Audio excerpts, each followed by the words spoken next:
네, 정치권 현안 짚어보겠습니다. 민병덕 더불어민주당 의원, 김성태 전 국민의힘 원내대표, 김미연 RN서치 소장, 홍영식 한길 리서치 소장 나오셨습니다. 네 분 어서 오십시오. 예, 안녕하세요. 안녕하세요. 민병덕 의원님, 이재명 대통령 취임 이후 경제 민생과 함께 연일 국민 안정을 이야기하고 있습니다. 현재 이 대통령이 집중하는 핵심 이슈는 어떤 것이라고 보세요? 첫 번째 말씀하셨죠. 민생과 관련된 거. 네. 그 다음에 이제 하는 것이 안전으로 보입니다. 우리 매슬로우 욕구 단계론에 보면은 먹고 사는 문제 얘기하고 그 다음에 안전의 문제 얘기하고 그 다음에 뭐 존중, 사회 자아 실현 이런 얘기 하잖아요. 우리 윤석열 정부에서 이제 이태원 참사를 비롯해서 오송 참사, 최병 사건 뭐 이런 사건들이 일어났는데 이제 이런 부분에 대해서 국민들께서 걱정을 많이 하시니까 그래서 안전과 관련해서 집중을 하고 있고 특히 이제 장마철이 오고 있는 상황이고 그리고 또 하나는 우리 그 접경적을 간 거 아닙니까? 네. 접경적과 관련해서 북한과의 돌발적인 상황이 발생하면 안 된다. 그래서 먼저 양보하는 먼저 뭐 대북 방송 양보를 했더니 그쪽에서도 반응을 보이고 이런 거 아닙니까? 네. 뭐 이런 것들을 통해서 재난으로부터의 안전 그리고 전쟁과 관련된 이런 돌발 사항으로부터의 안전 이런 부분들이 중점이 되는 것 같습니다. 네. 홍영식 소장님, 한국 갤럽 조사에 따르면 향후 5년간 이재명 대통령이 국정 운영을 잘할 것이라는 응답이 70%에 달했습니다. 역대 대통령 초기 응답 흐름과 비교해 보면 어떤 건가요? 일단 갤럽 조사의 여론조사가 현재 대통령의 국정수행 평가가 아니고 향후 5년간 국정수행을 얼마나 잘할 것인가 이런 질문으로 했기 때문에 역대 국정수행 평가하고 그대로 비교하기는 어렵습니다. 네. 그러나 그 직전에 MBS 여론조사에 하면은 현재 국정수행 지지도 짧은 기간이나마 그에 대한 평가가 53%가 나오고 대체적으로 이런 기대치가 반영된 앞으로의 국정수행 전망은 한 10%포인트 정도 좀 더 높게 형성이 된다는 걸 감안하면은 제가 볼 때 현재 이재명 대통령의 지지율은 한 53%에서 60% 중간 정도가 되지 않을까. 네. 그러면 역대 대통령과 비교해 보면은 직전의 윤석열 대통령, 그다음 박근혜 대통령, 이명박 대통령보다는 좀 높은 것 같고 그 이전에 이 노무현 대통령이나 문재인 대통령보다는 좀 낮지 않을까 지금 그렇게 보여집니다. 네. 김성태 전 대표님, 예. 이재명 대통령 재계 총수들과 만나 의견을 들었고 한국 거래소를 찾아 주식 시장 활성화 정책도 발표했습니다. 이 대통령의 경쟁 뭐 어떻게 보셨는지요? 그게 이제 후보 시절에도 이 실사 구시적 실용주의 정책에 자기는 이제 특히 뭐 민주당의 이념 가치도 이제 뭐 중도 보수로 이렇게 확장하겠다. 네. 뭐 거기에 저는 상당히 걸맞는 지금 행보는 하고 계신다고 봐요. 그러니까 이제 친노동적인 뭐 그 정책과 입장은 뭐 후보 시절이나 또 뭐 경기도지사 당대표 시절에도 뭐 일관성은 있었습니다. 또 그러다 보니까 이제 너무 기업에 대해서 반기업 정서가 상당히 또 우려됐던 건 사실인데 네. 그 반기업적인 어떤 뭐 자신의 소신과 또 정치적 입장을 가지고 뭐 기업을 옥죄다든지 기업의 부담을 열려서 투자를 더 왜소하게 하는 그런 뭐 부분은 없다. 특히 이제 한국증권거래소 이런 데를 방문해 가지고 주식 활성화 정책을 갖다 발표도 하는데 네. 그 주식 활성화 정책의 중심이 이제 코스피 5천 시대 달성이라는 그 목표가 제시되어 있는 거거든요. 그러니까 주식은 일부 고소득층의 이런 전념물이 아니라 1,400만 명에 달하는 그런 국민 투자자의 자산 정식 수단으로 이제 이걸 적극적으로 이제 뒷받침하고 더 나아 가지고는 이제 뭐 가정 경제에서도 이제 반찬 벌이 정도는 이 주식 투자를 통해서 그러니까 배당의 이익을 통해서 좀 가정 경제에 도움이 되도록 하겠다 이런 건데 그 목표를 실현하기 위해서는 이제 배당을 확대하는 거고 세제 개편하고 이런 구체적인 방안을 제시한 부분은 뭐 시장에 대해서 긍정적으로 저는 받아들이고 싶습니다. 네. 김미연 소장님, 이재명 대통령 취임 이후에 코스피가 상승하는 모습 보였습니다.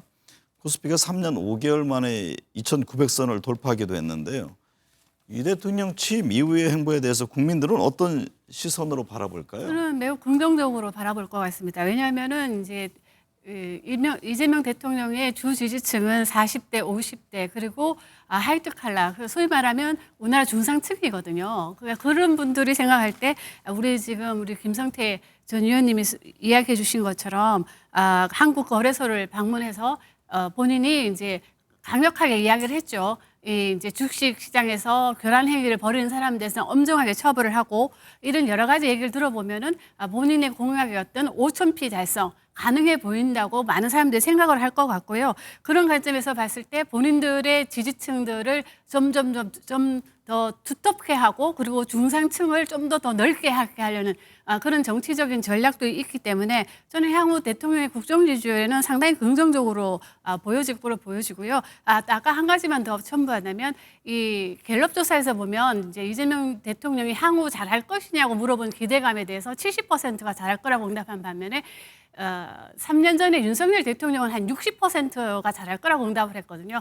그게 왜 그래도 한 10% 정도 차이가 나냐 하면은 당시에 윤석열 대통령에게 바라는 것은 바로 국민 대통합을 좀 먼저 좀 해달라는 이야기가 많았다면 네. 이재명 대통령에게 이제 국민 70%가 바라는 이야기는 뭐냐면 경제를 활성화해라. 무엇보다 경제 활성화를 먼저 해야 된다는 의견이 많았기 때문에 그런 관점에서 본다면 이 대통령의 초기 이 일주일 동안의 행보는 매우 긍정적이지 않을까 보여집니다. 네, 민병덕 의원님, 이재명 대통령의 국무회의도 화제가 되고 있습니다. 회의가 2시간의 점심시간 포함해서 6시간 넘게 오전 오후 이렇게 릴레이 회의도 이어가기도 했는데요. 그래서 극한 국무회의다 이런 말까지 나옵니다. 윤석열 정부 장관들과의 국무회의여서 초기에는 묘한 긴장감도 감돌았다면서요. 네네네. 뭐 초반에는 이게 잘 되겠나. 특히 이제 민주당에서 내란 국무회의라고 막 그랬었잖아요. 네. 그랬던 분들하고 이 관계가 잘 풀리겠나 그랬는데 뭐 다른 걸 다 떠나서 이 이재명 대통령이 굉장히 실용적인 사람입니다. 지금 인사를 하기 전까지는 이분들하고 해야 된다. 그러면은 이분들에게 의견을 많이 듣겠다. 질문을 굉장히 많이 하시거든요. 네. 그렇게 해서 이제 지금은 제가 알아본 바에 따르면 탐색전이 좀 지났고 그 이제 기존의 전임 정부의 국무위원들도 많은 얘기를 이제 하신다라고 들었습니다. 그 예가 뭐냐면 지난번에 내란 특검 3개의 특검이 있었지 않습니까? 그 3개의 특검에 대해서 여기에 대해서 의논들을 거쳤다는 거 아니에요. 반대하실 분들은 네. 반대하셨고 충분히 그러면, 얘기를 다 하라, 충분히 이렇게 다 얘기를 제안했다는 하고 나서 거 아닙니까? 그랬다는 거 아닙니까? 그래서 이 부분도 문재인 대통령 때는 제일 처음에 문재인 대통령이 주재하지 않았습니다. 경제부총리가 주재를 했고 한 40-50일 지난 다음에야 이제 대통령께서 주재를 했는데 네. 이번엔 직접 그렇게 주재하는 거 아닙니까?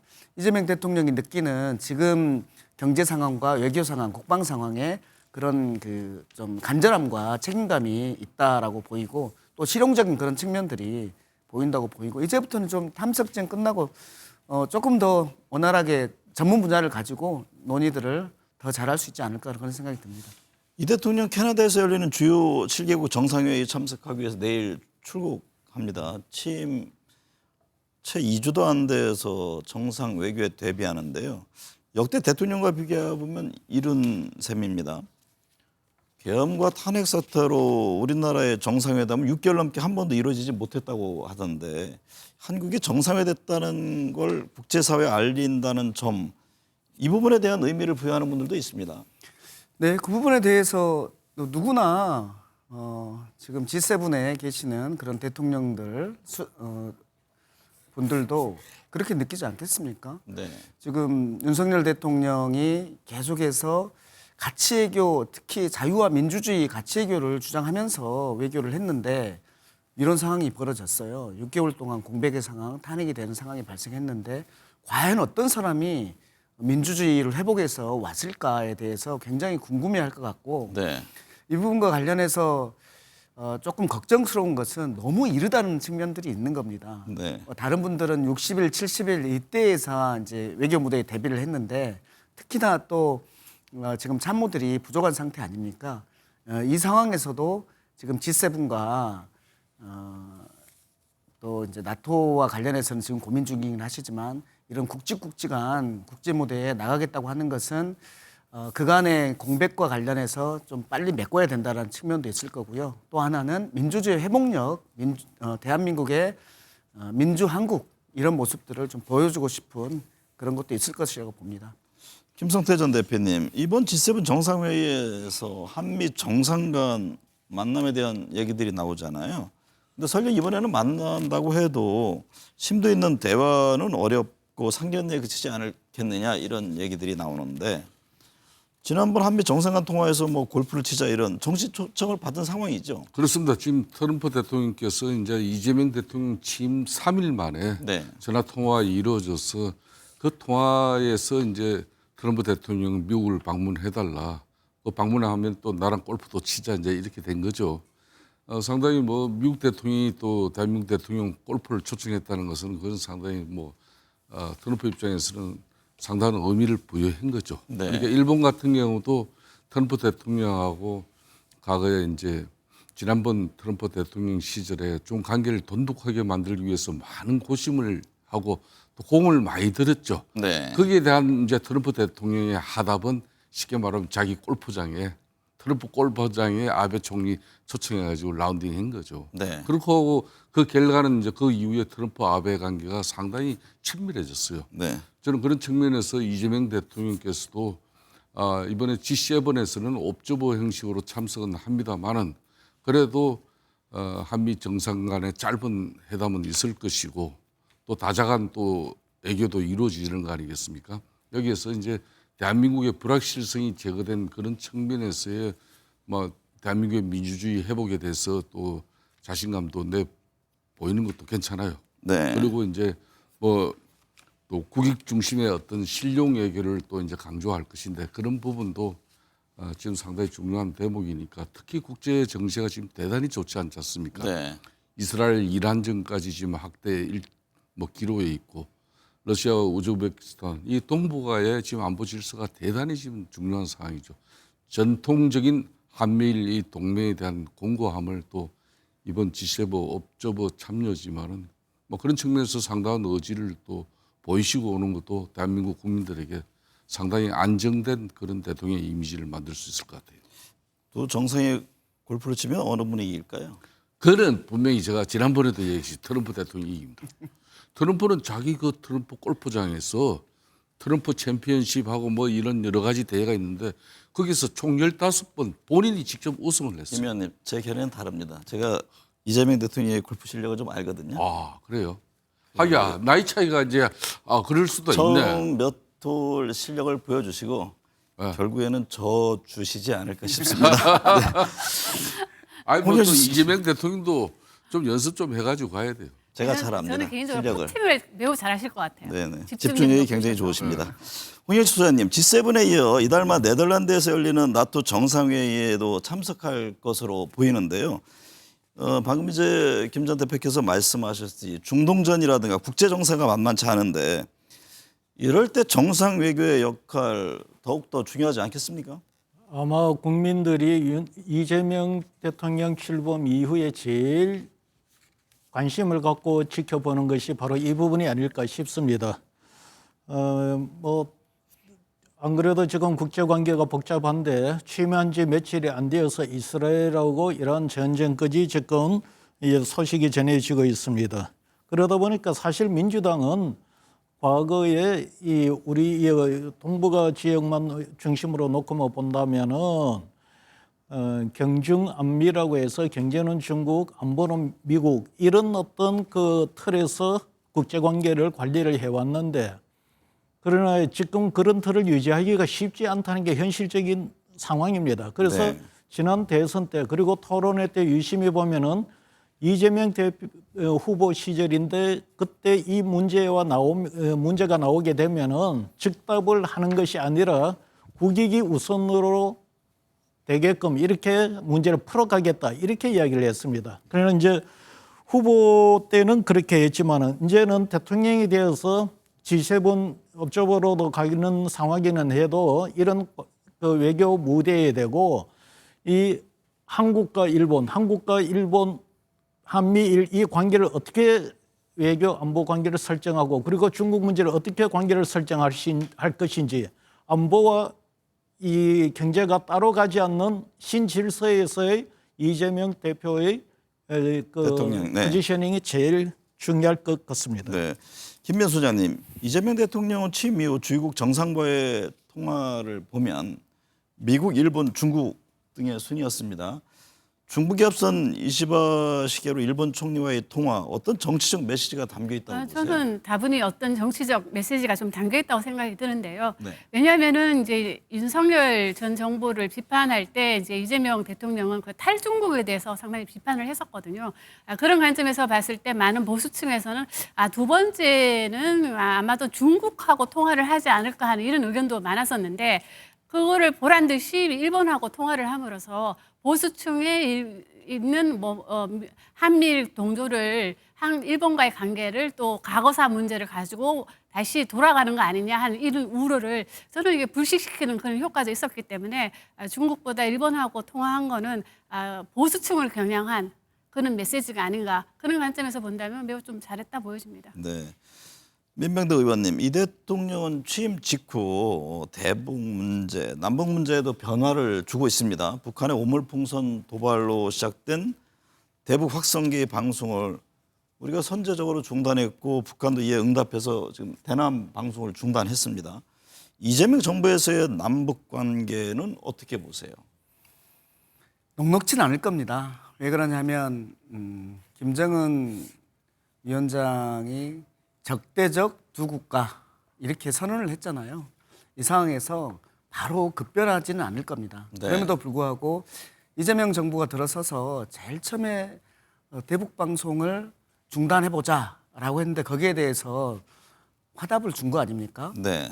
작지만 그래도 중요한 시그널이다라고 보입니다. 평화를 위한 우리의 행동들에 대해서 북한에서 조금의 반응들을 보이는 것들을 보였기 때문에 그런 것들이 왔다 갔다 하다 보면 신뢰가 쌓이지 않겠나라는 생각이 들고 정부 간의 대화가 빨리 만들어지지는 않을 것이라고 보이는데 네. 그러면은 조금 더 신뢰를 쌓아가는 민간 교류들을 조금 더 과거 정부보다는 더 많이 허용해 주면서 교류 협력들을 좀 늘려나가야 되지 않나. 그러면서 이제 트럼프든 또는 남북 관계든 이런 정상들의 만남들을 하기 위한 그런 것들을 쌓아나가야 되지 않나 이렇게 생각을 합니다. 김성태 대표님, 이재명 대통령이 직접 대북 전단 살포 예방과 사후 처벌 대책도 지시했습니다. 지난 정부에서는 남북의 강대강 대치를 이어갔고 윤석열 정부 통일부의 역할은 또 과거에는 달리 공세적이었잖아요. 이재명 정부에서의 남북 관계 어떤 변화가 있을 것으로 보세요? 그러니까 이재명 대통령 취임하고 난 이후에 이제 강화도에서 그저께죠.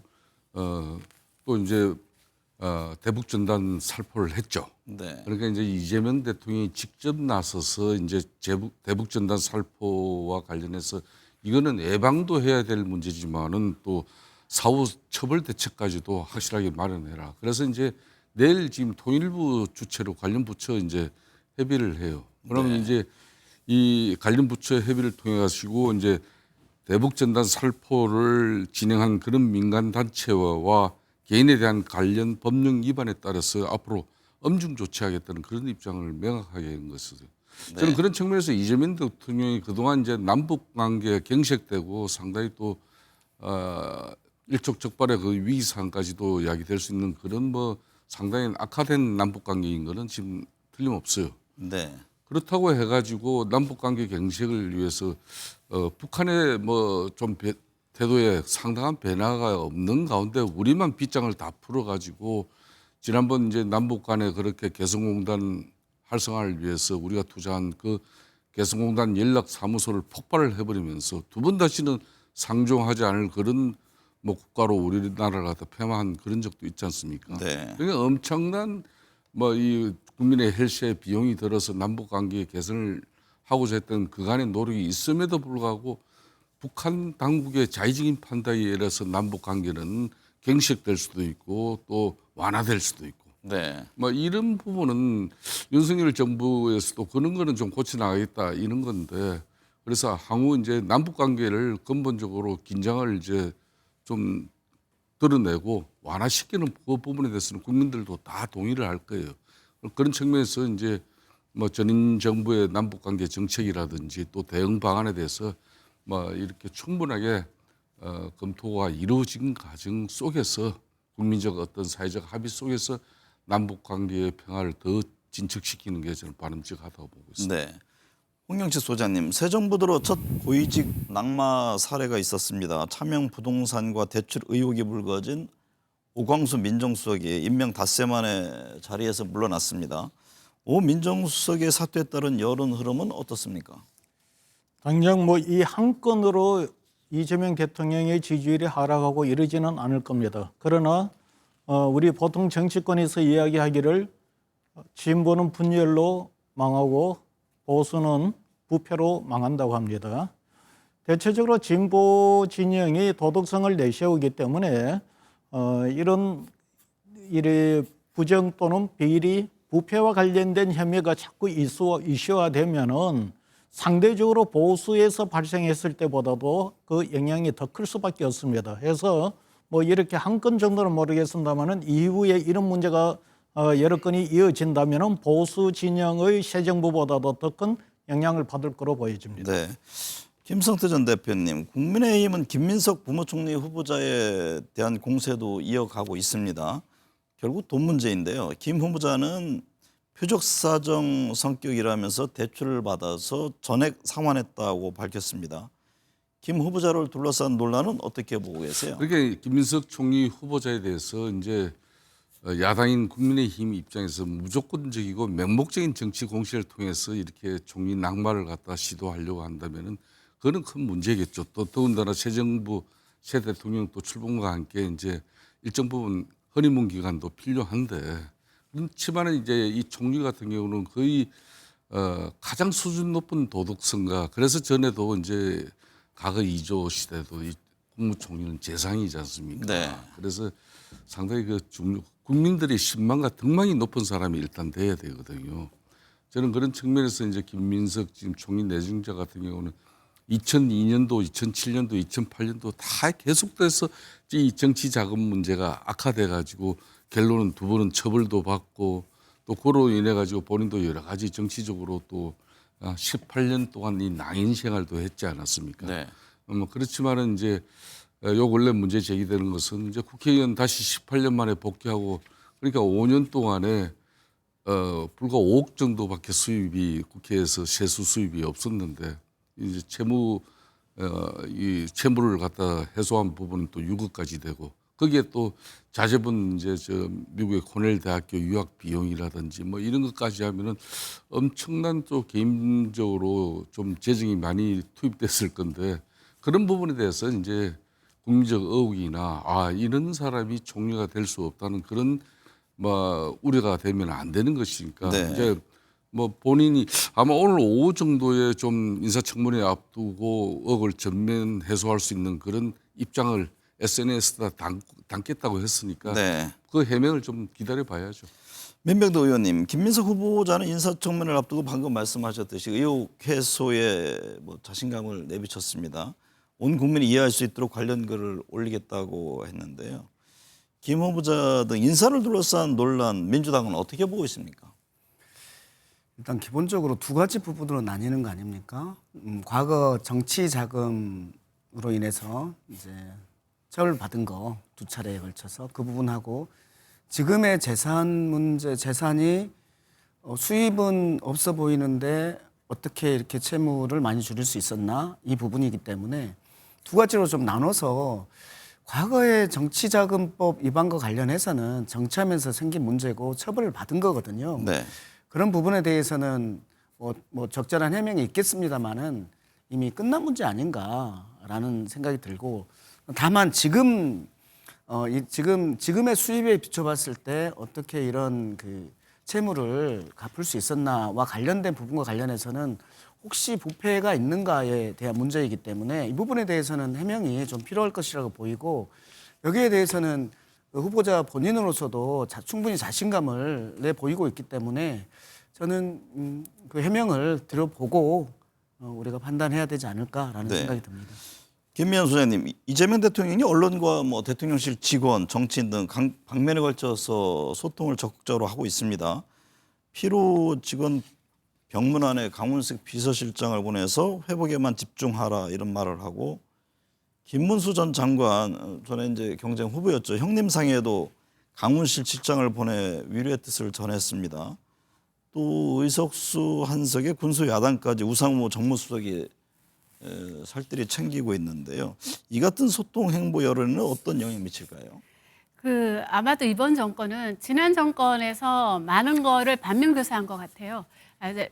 지난 정권이 실패했던 가장 큰 원인 중에 하나가 바로 소통 부재였습니다. 네. 그 소통 부재가 그 첫 번째는 바로 야당을 대하는 태도였는데요. 그런 태도를 지금 보이지 않고 야당과 적극적으로 동반자로 삼겠다는 그런 의중이 지금 표현이 된 것 같고요. 또 하나는 이재명 대통령은 지금 유튜브 대통령이라는 말이 나올 정도로 이 직접 소통에 상당히 지금 공을 들이고 있는 걸로 보여집니다. 네. 지금 보면은 SNS를 활용해서 본인의 하루 동안 했던 일과를 사진과 함께 지금 계속 올리고 있거든요. 그렇게 함으로써 본인이 일하고 있다는 것을 국민들과 직접 소통하고, 그리고 한 예로 이렇게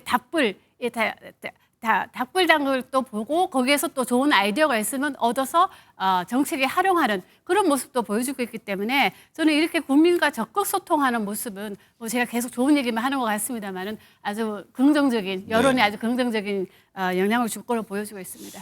민병덕 의원님, 이재명 대통령이 특검 후보자 추천을 받고 만 하루도 안 돼서 내란, 김건희, 최병 등 3대 특검을 모두 지명했습니다. 속전속결로 특검을 임명한 배경은 어떻게 보세요? 저희가 그렇게 하려고 했던 거 아니겠습니까? 네. 네. 지난 정부에서 야당으로서 그렇게 여러 번 시도를 했는데 계속해서 거부권으로서 막혔던 것들이기 때문에, 그리고 또 뿐만 아니라 정권 초기에 빨리 마무리돼야 될 부분들이기 때문에 뭐 늦출 필요가 없었다라고 보입니다. 내란 특검 같은 경우는 지금 이 정권의 가장 핵심적인 것 중에 하나가 내란 조기 종식 아니겠습니까? 네. 그런 측면에서 빨리 할 수밖에 없었을 것이고, 특히 내란과 관련해서 지금 뭐 국무회의에서도 반대하는 분들이 있었다고 하잖아요.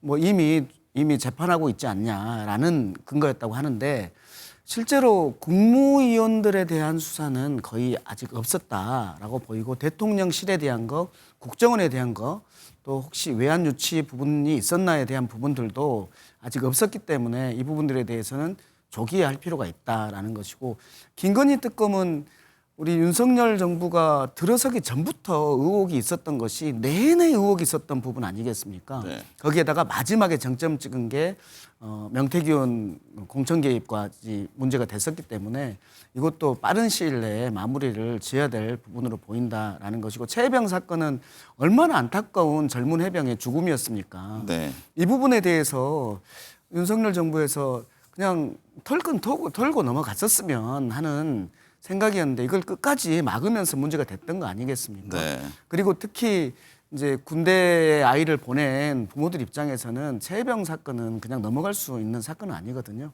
그래서 빨리 이것을 특검을 마무리 짓자라는 차원에서 빨리 진행을 하고, 그리고 국민적 의혹을 확실히 해소하는 것들이 필요하겠다라고 생각을 한다고 생각합니다. 네.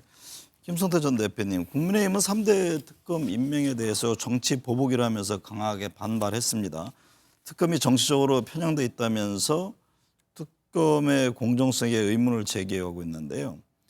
국민의힘 대응은 어떻게 보고 계십니까? 저는 국민의힘이 이 새 특검에 대해서 이게 정치 보복 운운을 하면서 여기에 뭐 상당히 또 당력을 절대 소진할 저는 문제가 아니라고 봐요. 네. 윤석열 전 대통령의 실패는 한마디로 정치의 실종이었고, 특히 여소야대 이 정국을 가지고도 국정 운영에 있어서 민생을 챙기고 야당의 또 협치를 통해서 뭐 이렇게 경제를 좀 회복시키는데 거기에 진력한 게 아니라 3년 내에 어떻게 보면은 김건희 여사 도시모터스 주가 조작 사건부터 해가지고 많은 의혹들에 대해서 그걸 왜 집권 세력이 국민의힘이 그거 방어하는데, 그거 저항하는데 모든 당력을 다 소지는 거 아닙니까? 저는 측면에서 그런 측면 김건희 여사 특검법이라든지 또 해병대 최상병 특검법 이런 거는 진작에 윤석열 정부 시절에 그냥 이 국민적 의혹을 해소하고 털고 가면 될 문제였어요. 네. 이걸 결론은 이제 호미로 막을 것을 이제 가래로 막는 그 꼴이 돼 있기 때문에 지금도 그걸 가지고 국민의힘이 더군다나 이번 대선 결과까지 나온 이 상황에서 다시 이 3대 특검 가지고 해서 무슨 김건희 여사를 갖다 뭐 거기에서 뭐 이걸 방어해주고 또 뭐 그럴 여력이 어디 있습니까? 그런 거 없죠.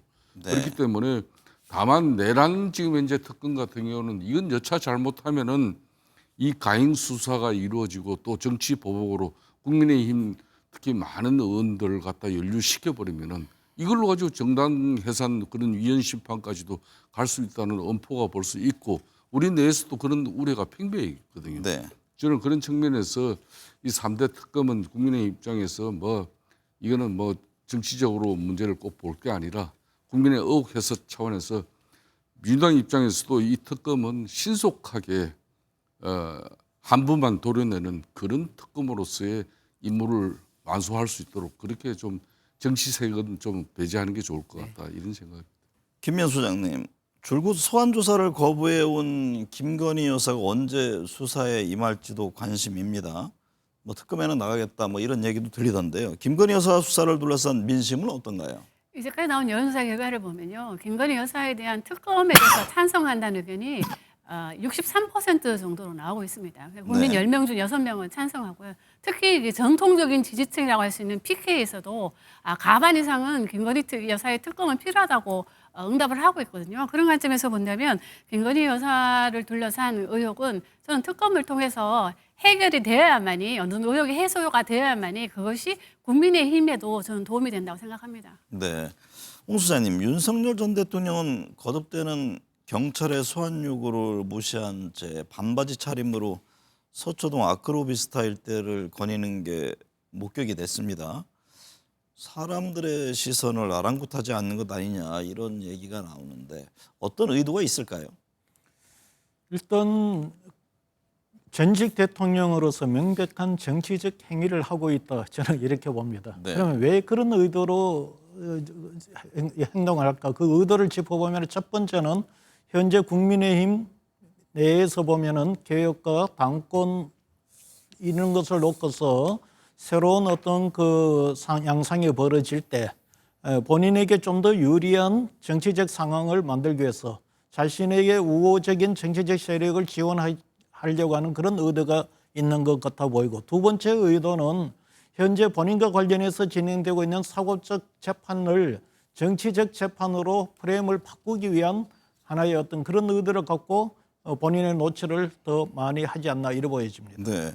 민 의원님, 이재명 대통령이 대통령실 근무했던 이른바 김건희 라인으로 불린 김동조 비서관 등 7명을 면직 처리했습니다. 전 정부 사람들이 대통령실을 떠나지 않고 여전히 지금 많이 남아있는 상황입니까? 출근도 안 하고 사직도 안 하고 있는 네. 사람들이 꽤 있다는 거 아닙니까? 그거는 국민들로서는 이해가 되겠습니까? 특히나 우리 어공들 뭐 달리 얘기하면은 어쩌다 공무원 그러니까 그걸 정확히 얘기하면 정무직 공무원이라고 말할 수 있는데 정무직 공무원 중에서 지금 국무위원들 장관들 계시지 않습니까?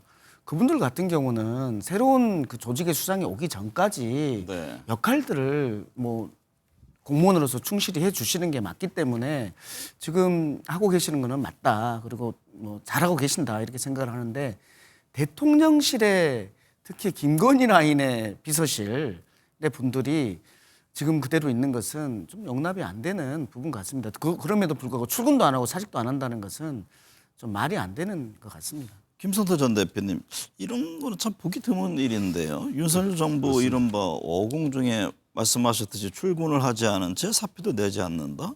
이 상황을 어떻게 보고 계세요? 뭐 그런 부분에 대해서는 뭐 이재명 대통령께서도 이거는 뭐 대통령 비서실장이 대통령실을 체제를 갖다가 이제 조기에 빨리 구축해야 될 책임이 있으니까 이런 부분에 대해서는 저는 뭐 단호하게 저는 판단하도 저는 괜찮을 거라고 봐요. 네. 이미 처음에 이제 정진석 비서실장이 이재명 대통령 당선과 함께 용산 대통령실을 갖다 너무 깨끗하게 비워가지고 또 상당히 그게 언론에 화제가 됐잖아요. 네. 뭐 바로 이제 이재명 대통령께서 그러니까 이제 부처에서 파견돼 놓은 그런 이제 널공들 같은 경우는 바로 복귀를 시켜가지고 다 복귀가 됐어요. 부처에서 나오신 분들은 그거는 뭐 직업적 공무원의 그는 역할이고 임명에 따라서 이루어지는 부분이기 때문에 그거는 뭐 그 사람들로 인수인계의 어떤 기본 틀이 갖춰지면 될 것이고 네. 흔히 말하는 정치적으로 정무적으로 대통령실에 이렇게 들어간 이 뭐 의원 같은 경우는 이거는 뭐 새 정부에 굳이 그렇게 뭐 자신들이 그게 뭐 사퇴도 내지 않고 그걸 뭐 국민의 헬스에 한 달 더 받으면은 그게 무슨 자신이 뭐 그걸로 고기 사 먹는다고 그게 소화가 제대로 됩니까? 깨끗하게 털어주고 그냥 이재명 정부가 그냥 대통령실 빨리 구성할 수 있도록 그런 뭐 협조는 이거는 필요한 거죠. 저는 그런 측면에서 지금 이제 이게 윤석열 전 대통령하고 자꾸 이제 연결시는데 국민의힘 입장에서는 하루라도 이 고리를 빨리 끊어야 되는 입장이에요. 네. 그렇기 때문에 아까 이 새 특검과 뭐 어떤 경우든 너무 국민의힘 입장에서 이걸로 가지고 절대 또 당열 소진하고 또 국민들한테 좋지 않은 이미지 그대로 뒤집어 쓸 이유가 없다는 거죠. 네. 그거는 털고 가라는 얘기. 민병덕 의원님, 민주당 새 원내대표 3선에 김병기 의원이 선출됐습니다. 친명계 핵심 인물로 불리는데요. 어떤 과제들을 안게 됐다고 보십니까?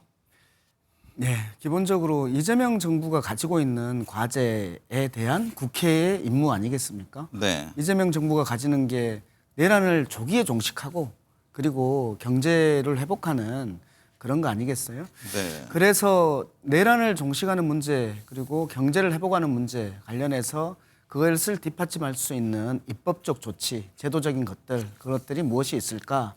이런 것들을 뒷받침하는 것일 거고요. 네. 민생과 관련해서는 김병기 원내대표가 이렇게 공약을 했습니다.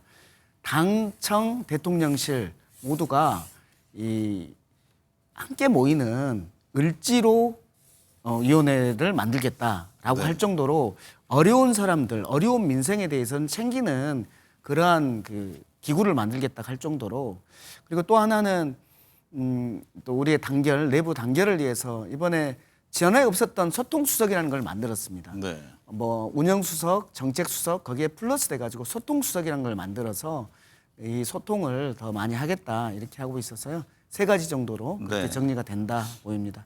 김성태 전 대표님, 국민의힘도 뭐 내일이죠. 그 새 원내대표 김성원, 송원석, 이현승 의원 3파전이잖아요. 그렇습니다. 예. 그런데 김용태 비상대책위원장이 내놓은 탄핵 반대 당론 무효화 등 5대 개혁안에 대해서는 좀 충돌하고 있던데 당 상황 내일 어떤 전망이세요? 뭐 대체로 예상하는 것은 그래도 뭐 여전히 뭐 흔히 말하는 친윤 세력이라는 분들이 이 친윤 세력이라는 분들은 전면에 나서지는 않아요. 그렇지만 네. 자신들의 그 결집된 그런 응집력을 가지고 꼭 누구는 만들 수는 있는 힘을 여전히 보유하고 있습니다. 네. 그렇기 때문에 특히 이제 TK를 포함한 PK 영남권 의원들이 국민의힘의 절대적 구성인데 이번에는 이제 TK, PK 의원들이 이렇게 양쪽에서 다 한 명씩 나왔거든요. 네. 송원석, 이현성 의원이 다 나왔고 또 수도권을 대표해서 이제 김성원 의원. 그러니까 이제 이 원내대표 선거 결과에 따라 가지고 또 언론들은 상당히 큰 의미를 부여할 거예요. 네. 뭐 또 만일 영남권 인사가 되면은 이건 여전히 친윤 세력들에 의해서 이제 국민의힘의 영역이 그대로 작동되고 있다. 네. 그 말은 전 윤석열 전 대통령하고 제대로 전련해내지 못하고 있다. 뭐 이렇게 그렇기 때문에 김용태 비대위원장의 5대 핵심안을 이 원내대표 진영은 쉽게 말하면 수용하지 않을 것이다. 네. 이렇게 되면 국민의힘은 자정 노력 그러니까 많은 변화와 쇄신을 통해서 국민들에게 야당은 국민적 지지 여론은 없으면 야당하기 어려워요. 못해요. 더군다나 야소 정국이기 때문에 그런 걸 다 감안해서 우리 국민의힘 의원들 구성원들 107명이 뭐 좋은 결정을 저는 기대하고 있습니다. 김명수 의원님, 갤럽 조사를 보면 민주당 46%, 국민의힘 21%의 지지율을 기록했습니다. 여야 지지율 격차가 5년 내 최대 수준으로 벌어진 건데 어떤 배경으로 이해하는지요? 근데 이거는 새 정부 출범 직후에 보면 모든 여론조사에서 이게 여야 지지율이 급등락하는 경우는 매우 많은 경우가 그렇게 나타났고요. 근데 지금 보면은 민주당 지지율은 상승한 반면에 국민의힘 지지율은 아주 큰 폭으로 하락했거든요. 그 격차가 5년에 지금 최고치로 지금 기록을 했는데 네. 저는 이 갤럽 조사에서 지금 하나 좀 관심 있게 우리가 봐야 될 게 대구 경북에서는 국민의힘 지지율이 40% 정도 나왔었는데 PK에서는 26% 나왔거든요. 네. 그걸 관점을 본다면 물론 지방선거를 얘기하는 거는 좀 빠른 면도 있고 그 1년 정도 남았기 때문에 여러 가지 정치적인 고려 사항도 있겠지만 이 조사에서 26%를 기록했다는 거는 향후 이 여당이 어떻게 하느냐에 따라서 부산 PK 지역에서 상당히 내년 지방선거가 치열하게 이루어질 수 있겠다 이런 생각이 좀 듭니다. 네. 홍영식 소장님, 민주당과 국민의힘 양당 간 이 같은 지지율 흐름 당분간 지속될까요? 아니면 조만간 또 새로운 국면으로 접어들까요? 저는 당분간은 좀 지속되지 않을까 보여집니다. 일단 새 정부가 출범해서 대통령과 국민들 간의 어떤 과거에 비해서는 좀 짧더라도 어쨌든 허니문 기간이 유지가 되는 상황에서 현재 이 상황을 바꾸려면 국민의힘이 변화하고 개혁하고 새로운 모습으로 등장을 해야 되는데 그 과정이 지금 별로 그렇게 낙관적으로 보이지가 않는다는 겁니다. 그래서 네. 적어도 국민의힘이 전당대회를 통해서 새로운 지도부를 뽑고 그 과정에서 개혁을 해가는 모습을 보여주기 전까지는 현재의 흐름이 지속되지 않을까 이렇게 봅니다.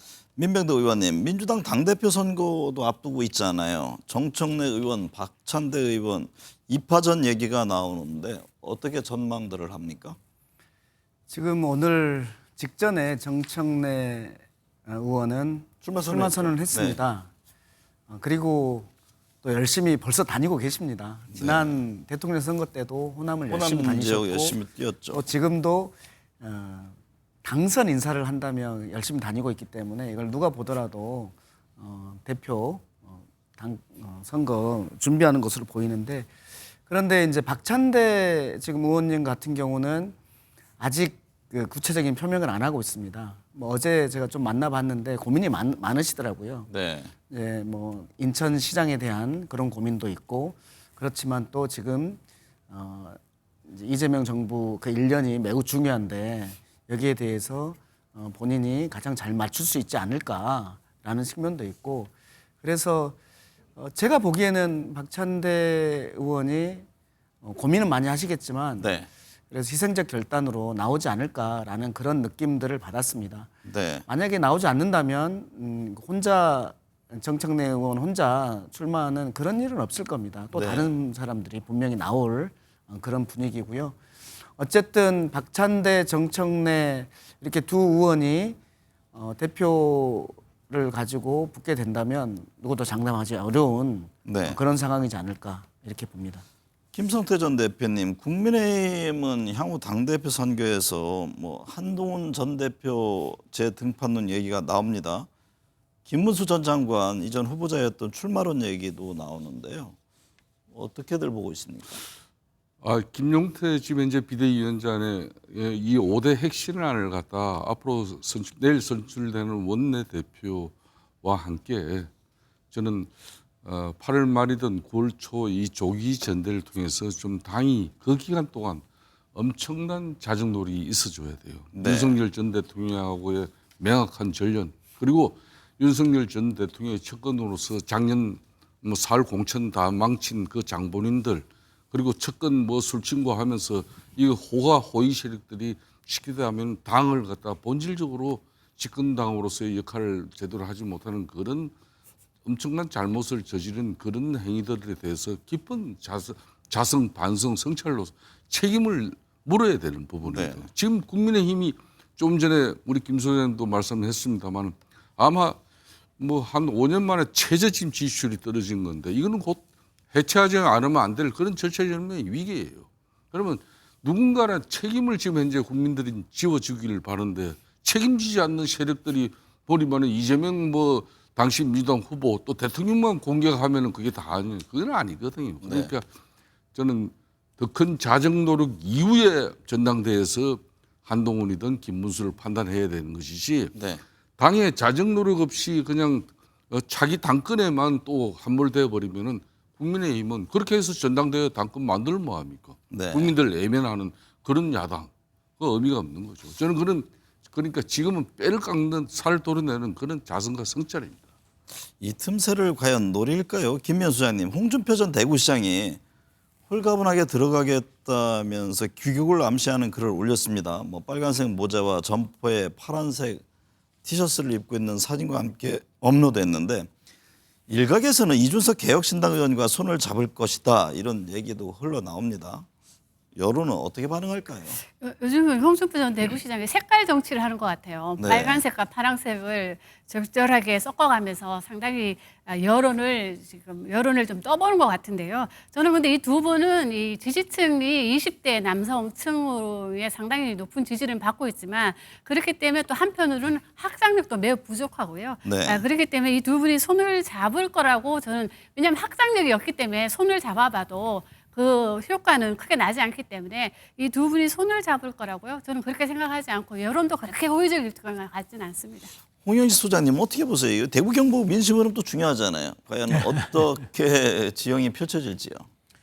예, 신당을 만들려고 하면은 이제 세대는 조금 전에 말씀하신 그 20대, 그 다음에는 지역 기반은 대구 경북 민심인데 제가 볼 때 지금 홍준표 시장이 그만한 집권 기반을 만들어 놓지는 못한 것 같습니다. 임기 기간도 짧았었고 또 퇴임할 때의 그 모습도 썩 좋지도 않았고 또 이 대선 때의 그 모습도 그렇고 해서 대구 경북이 홍준표 시장의 창당 기반이 될 것이다. 그거는 좀 쉽지 않을 것 같습니다. 네, 제가 두 의원님께는 이게 특검 정부이고 또 내년 6월 지방선거가 있지 않습니까?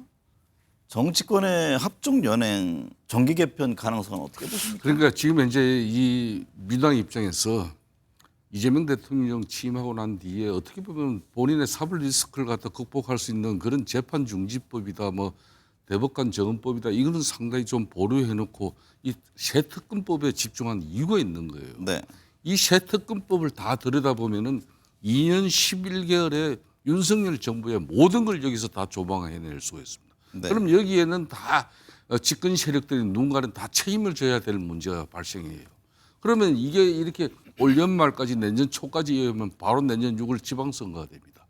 지금 이재명 대통령의 이렇게 대통령실을 포함한 앞으로 이제 조각이 이루어질 그런 정부 장관들까지도 이 면면을 이렇게 쭉 준비를 하시는 걸 보면은 이거는 내년 6월 지방선거까지도 완전히 석권하겠다는 그런 이재명 대통령의 확실한 여기 의지가 담겨 있는 거예요. 그러니까 국민의힘이 어떻게 변화해야 될 건지 이걸 명확하게 판단할 수 있는 거죠. 한 20여 초 남았는데요. 민 의원님은 어떻게 보세요? 국민의힘은 2분 남았으니까 여유 있게 하셔도 됩니다. 네, 국민의힘은 지난 총선에서 졌습니다.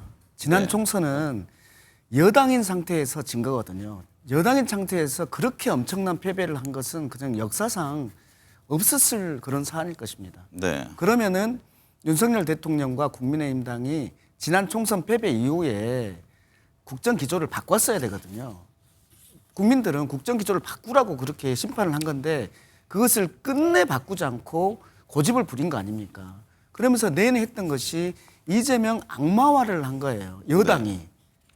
여당은 대한민국이 어떻게 나가야 되는지와 관련된 것들, 민생과 관련된 것들, 경제와 관련된 것들, 외교와 관련된 것들 이것들 막 중점을 둬야 되는데 이재명 악마화에 중점을 둔 겁니다. 네. 그래서 또 이번에 대통령 선거에서 패배를 한 거거든요. 두 번의 연거푸 패배가 있었어요. 그러면 이제는 김성태 의원님 말씀하신 것처럼 진짜 무엇이 잘못됐는지, 무엇을 바꿔야 되는지에 대해서 명확해져야 됩니다. 이것이 들어서야지 국민들은 다시 한번 국민의힘을 바라볼 거라고 생각하거든요.